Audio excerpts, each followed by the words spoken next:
Hello again. Welcome to day 3 of our phonics work this week. Our objective for today is I can read, review, and practice compound hyphenated words.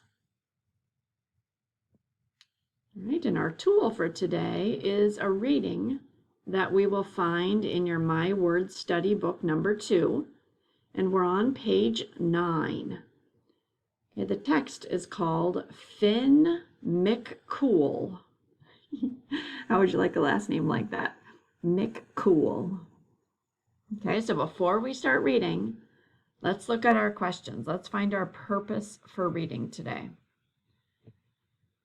Okay, so it says, why did Finn McCool run home? Okay, so we're looking for why did he run home? How did Finn McCool trick Ben and Donner? Cite details from the text. Okay, that's a name I haven't heard before.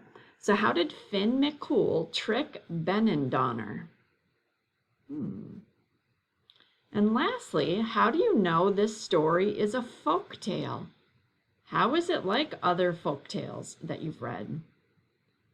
Right, so I know folk tales tend to be stories passed down. Many of them have some sort of lesson in them. They're usually kind of a fantasy story as well. So let's look and see how that compares to the reading. Now, some of you might decide to read on your own, and that's fine. You can feel free to turn off the video. Okay. And go ahead and read and answer these questions on your own.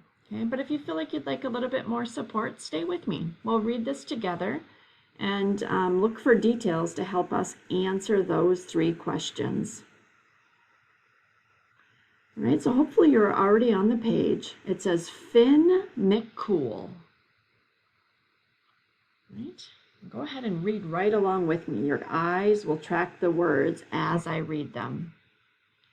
It says, long ago in Ireland, a giant named Finn McCool had an ongoing feud with a Scottish giant named Benandonner.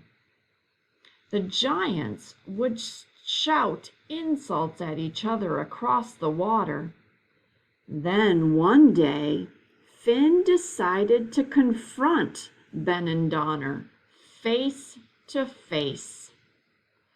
Finn placed stepping stones across to Scotland and walked over, but as soon as he saw Benandonner, he regretted his decision. Benandonner was terrifying. Finn ran back with Benandonner close behind.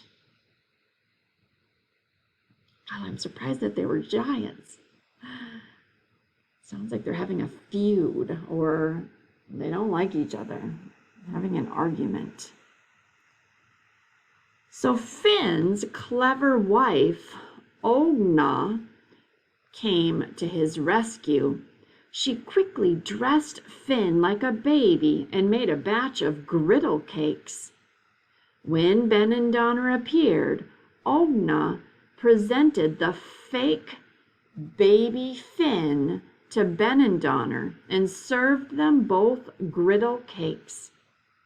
What Benandonner didn't know was that his cakes had rocks inside, but Finn's were stone-free. Oh, I think that answers one of the questions, wasn't it? How did they trick Benandonner? I would circle rocks inside the cake. Benandonner broke a tooth on the griddle cakes, but to his amazement, baby Finn had no problem. What kind of teeth did this super baby have? He pried open the baby's jaws to check, and Finn bit off his finger. That was enough for Benandonner. If Finn's baby was this strong, he knew Finn would be unbeatable. So Benandonner ran home by the light of the full moon. destroying Finn's stepping stones along the way. So this is kind of a silly story.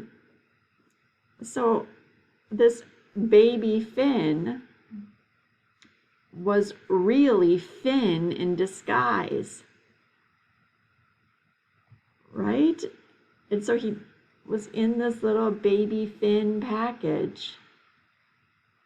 And it scared Ben and Donner that this baby Finn could be so strong. So that must be the answer. I'm going to flip back to the questions so we can really make sure that we answer them. All right, so why did Finn McCool run home?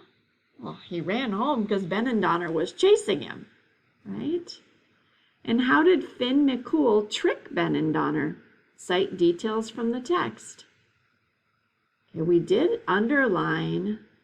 Here, let's go back and look at the text, because if you remember, we underlined the rocks, put rocks in his cake, but also they presented the fake baby Finn. Okay, so here's a quote we could even underline. She quickly dressed Finn like a baby. Okay, so they dressed Finn up like a baby. That would be how they tricked Ben and Daw. Okay, so we had two details right there. Put rocks in Ben and Daw's cake and dressed Finn like a baby. And then the last question, how do you know this story is a folktale? Okay, I think we can tell that it's a folktale. Starting with long ago in Ireland. That kind of shows that it was from the past, a story told from the past. But it's also talking about giants. Okay? And folktales tend to be fantasy stories from the past. So those might be two details you could use to answer that final question. All right, fifth graders, thanks for sticking with me until you made sure you understood the assignment, and I'll see you again tomorrow.